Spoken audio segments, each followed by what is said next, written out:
Nalazim se na balkonu kuće Ernesta Hemingveja, velikog američkog književnika, velikog putopisca, avanturiste, ratnika, lovca, ribolovca i velikog ljubitelja žena.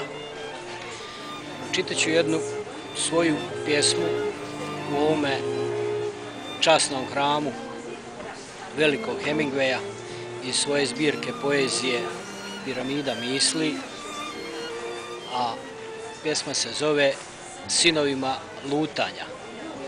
Možda upravo u momentu dok sam je stvarao, možda je upravo i Hemingway lutao po mojim mislima u to vrijeme. Pa da je čujem. Sinovima lutanja. Ne mogu da spavam. Izgažene stope u sjećanja mi naviruju. Čedo sunca palilo mi tijelo. Mjesec brazdio kroz kosu. Tišinu sam susretao u snovima, zapljusnutim magijom obmane.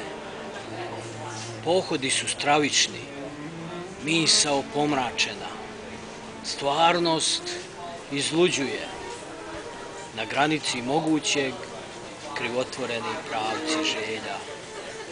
Ludost u brzini uzbuđuje.